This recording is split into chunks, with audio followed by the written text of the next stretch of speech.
Hey folks, we are extremely grateful to you for giving us a chance. We've never done anything like this, but the sound quality does improve after a few episodes. We hope you will enjoy. Okay, let's get started.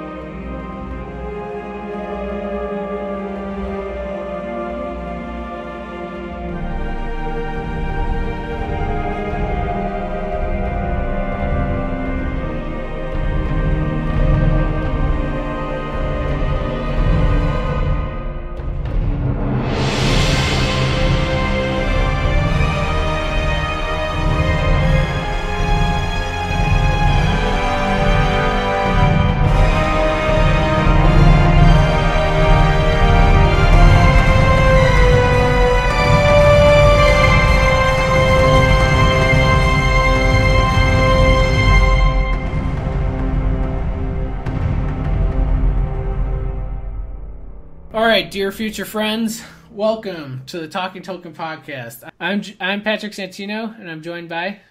Clifford Vickery. Alright, Clifford, we're doing this. This is real. Hey, so yes, we are.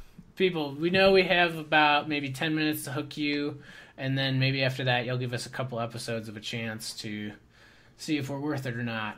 Oh, yeah. This is a podcast about Lord of the Rings and The Hobbit. We're going to be talking about the books, breaking them down chapter by chapter, talking about Tolkien, J.R.R. Tolkien, the author, his backstory, his influences, and the significance of various passages throughout the book, and trying to attach a larger meaning to these stories. Yeah. So I'm Patrick. I currently live in Denver. Clifford, where do you live? I live in Austin now. Yeah. Patrick and I grew up in Chicago. We went to high school together and ran cross country. Patrick, what's your experience with Lord of the Rings? So this is a bold statement. I'm aware this is a bold statement, but I'm the biggest Lord of the Rings fan I've met in person, at least. Alas, I saw the movies before I read the books, but I read the books the first time and read them multiple times after that, and each time I connect to it more and more.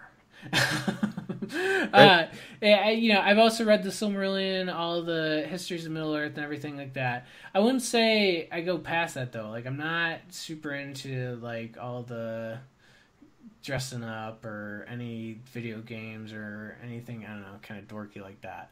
But learning Elvish? Alas, I have actually contemplated that one. Okay, but that's right on the line for you. Yeah, I like knowing the vocab. I'll say that. I don't know about actually reading it. Yeah, what do you know about it? So I had basically no interaction with Lord of the Rings growing up. Didn't see the movies, didn't read the books, anything like that until high school when I was friends with Patrick, and he convinced me to do the wholesome thing and read the books first and then see the movies afterwards and compare them. So I did that after a little bit of convincing. I also read the Silmarillion over the course of a camping trip with Patrick. I always assumed that Lord of the Rings and all these other stories were pretty dorky. Never had that much of an interest in medieval fantasy stories of any type. But I realized pretty early on that Lord of the Rings wasn't exactly that, and I love the world building, logic, the intertwining narratives. Through the course of these, I think I'm going to represent the more average, relatable reader, and Patrick is going to be our expert on backstory, Tolkien's life, references to other parts of Lord of the Rings and The Hobbit. Yeah, okay. So Clifford and I, we just came up actually on knowing each other for 10 years, which is kind of crazy. Kind of fun. But yeah, so I mean, like Clifford said, we knew each other from cross-country running. Many good times were had throughout that.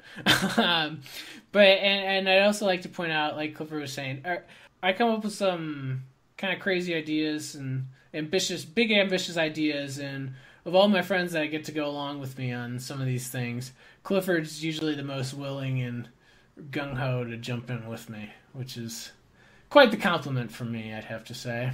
So either I'm the most loyal friend or just the biggest sucker. To be determined on that one, dude. All right.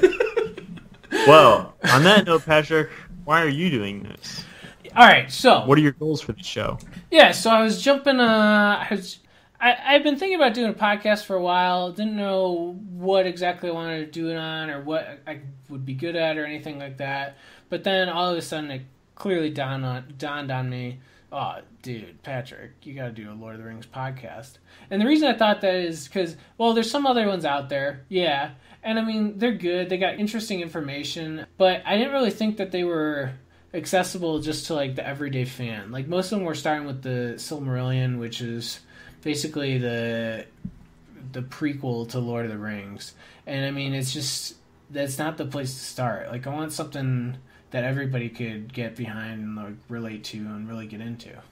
Okay. You know, I'd also say too, like whenever I try to talk to people about Lord of the Rings or really get in depth with one part of the story, if we actually hit the conversation, if the person's actually willing to listen, they always have a good time. Like they're very interested in it, and like conversation's never dull, it's never stale or anything like that. They genuinely do enjoy what they hear.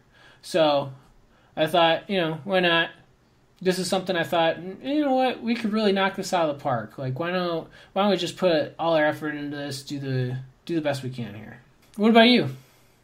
Why'd you agree to do this? Besides that, you're a sucker. Yeah, besides being a sucker, I did enjoy the books and the movies, and I think they're actually much more complex stories than they get credit for. It's pretty easy to get sucked into the details of who's who and what they did, but if you look at it from another angle, it's modern mythology. These are stories that are part of our collective psyche, whether through consuming the books or the movies themselves or through all the related stories they've inspired. Like I would argue Star Wars and Harry Potter are plays off of Lord of the Rings. I know that's a controversial opinion, but just like ancient myths, there's a lot to unpack and understand in terms of where certain parts of each of these stories came from and what they teach us. And at the end of the day, I enjoy a good book club, and that's what we got going on. Our ideal audience here, I think we'll be able to strike a good chord with any range of fan, whether you've never seen the movies or never read the books or anything like that. If you're just brand new to it, I think we should be able to accommodate you. We won't have much spoilers going out throughout this whole thing. But I also think very in-depth fans, unless you've read basically everything ever written about Tolkien, you will learn some new stuff along the way here. But our ideal audience, I'd say, would be, I've just seen so many people that are like, man, these movies were so cool. I really liked watching them. Maybe I'm inspired to actually pick up the book and read it. And they try, and they get bored, or they think it's too hard. Eventually, they hit the two towers and pass out. Yeah, I mean, they just fall away. And it's just, no. Okay, I understand that. Like, yeah, this isn't, the movies and the books, they are fairly different. But let me walk you through it. Let me hold your hand through this. We will help you realize that these books are timeless classics here. Like Clifford was saying, this is the modern mythology. This is something that can be related to by everybody. There's more going on than just what meets the eye. It's not just a fun adventure story. Like let's see what we can really learn here. Cool. So the way we're going to break it down, and we're going to jump into different topics throughout each episode, but we'll be talking about Tolkien's life, his influences, whether it's mythology, theology, some personal events, but particularly events of the 20th century that he was personally involved in, and talk about how Tolkien's job and his life's work and his scholarship, I should say, plays into the writing he was doing, as well as backstory for Middle-earth and some of the history about writing the books. Yeah, so those are the main topics we'll hit there. Commonly for each episode, we will start with a little intro. Hopefully we'll tell you what topics we're actually going to talk about, and then maybe you could like skip around depending on whatever, if something's more interesting to you or not. If you don't like care about the history of Middle-earth or something like that, you can just skip it. Clifford will give a nice summary of the episodes with a conveniently titled section of Cliff's Notes. And then we came up with that. Yeah, and then we'll get into the topics. We'll explore it. Hopefully none of the, we want to keep it to under an hour kind of thing, I'd say, at least for The Hobbit here.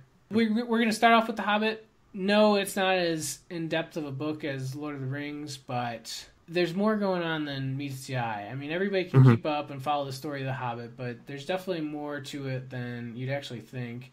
And we're really going to dive into that. Plus, just total clarity here, it's a warm-up to get us comfortable before we start the big meat of Lord of the Rings. Yeah, it's an important foundation for Lord of the Rings. Indeed. We're going to break down each episode of the podcast is going to be a chapter of The Hobbit and then Lord of the Rings.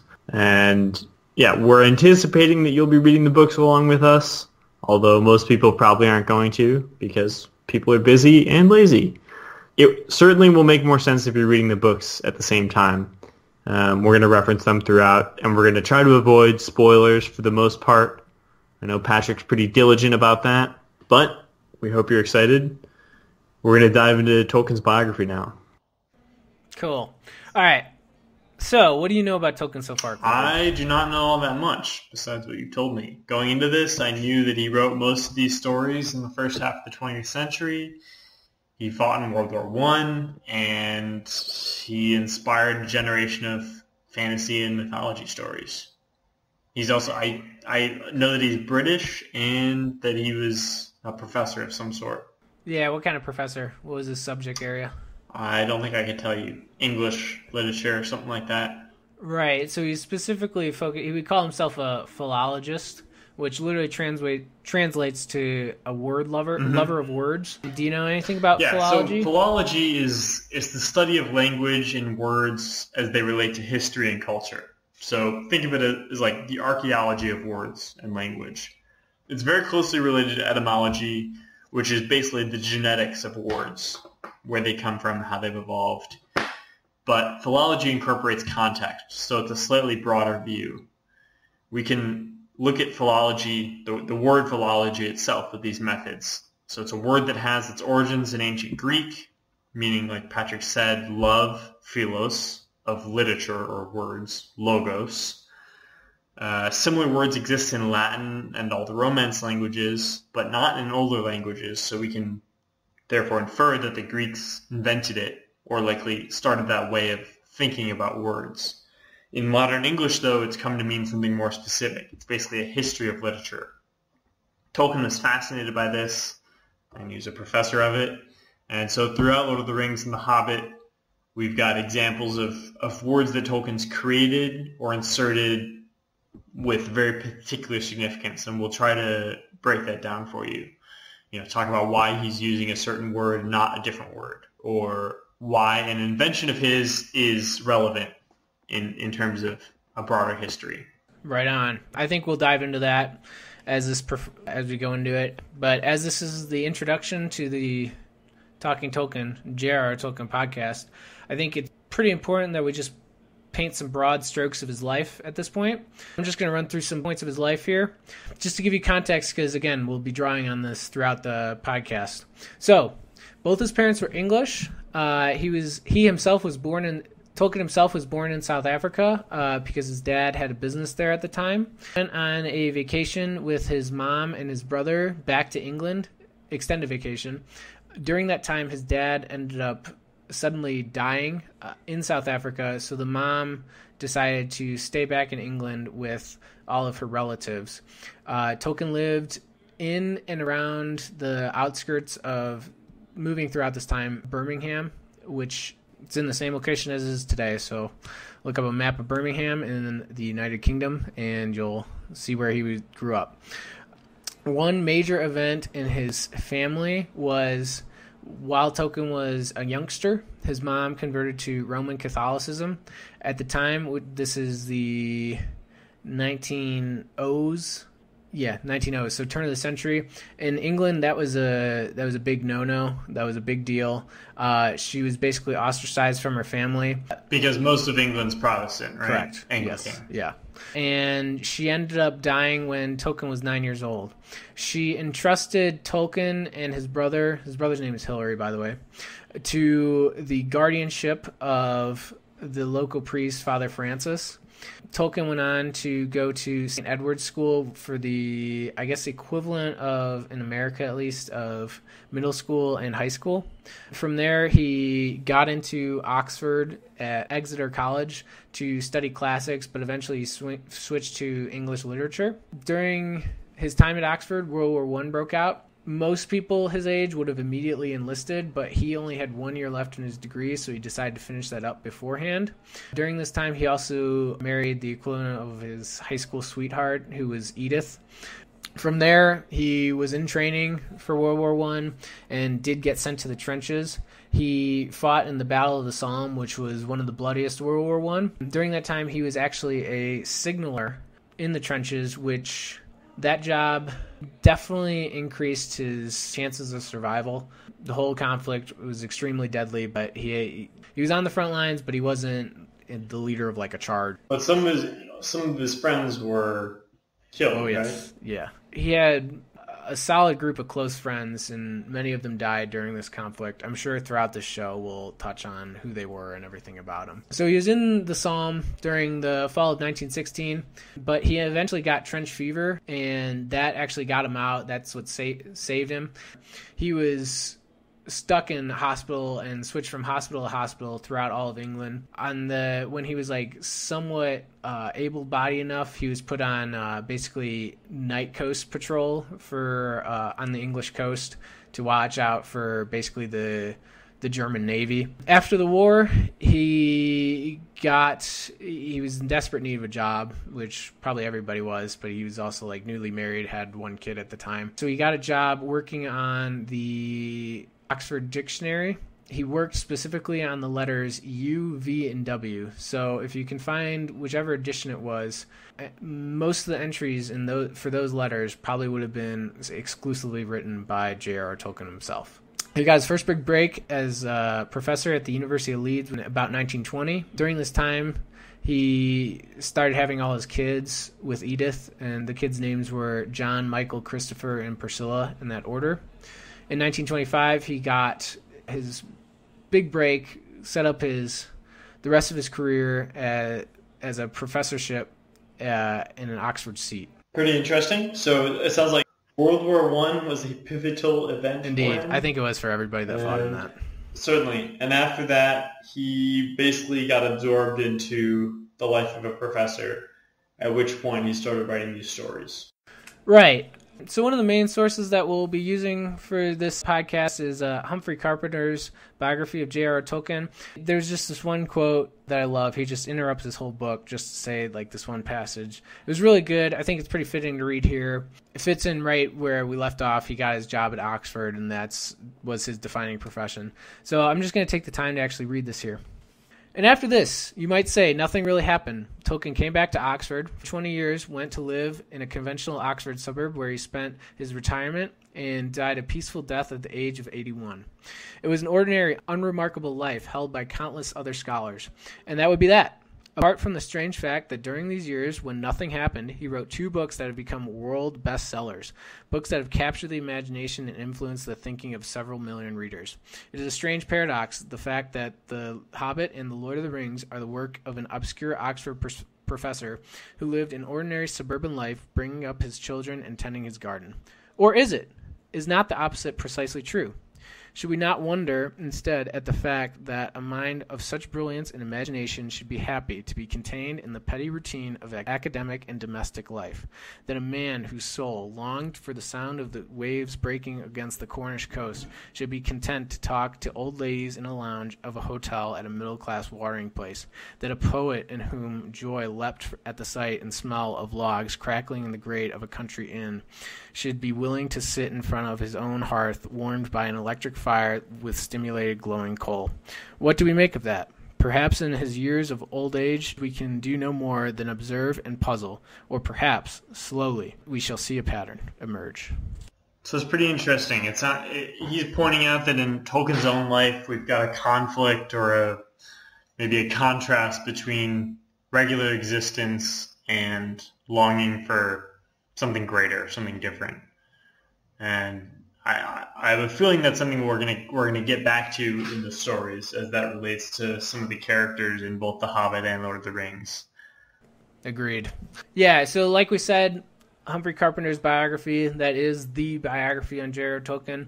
It'll be one of the many sources that we rely on. A couple other ones for the Hobbit series specifically that we'll rely on will be Tom Shippey's books, both The Road to Middle-earth and J.R.R. Tolkien, Author of the Century. Another one I rely on is Joseph Pierce's Bilbo's Journey. We'll consult many books like the Atlas of Middle-earth, the Silmarillion itself, probably the Histories of Middle-earth even. And, of course, there's just stuff that we'll be looking up constantly about mythology in general on the internet.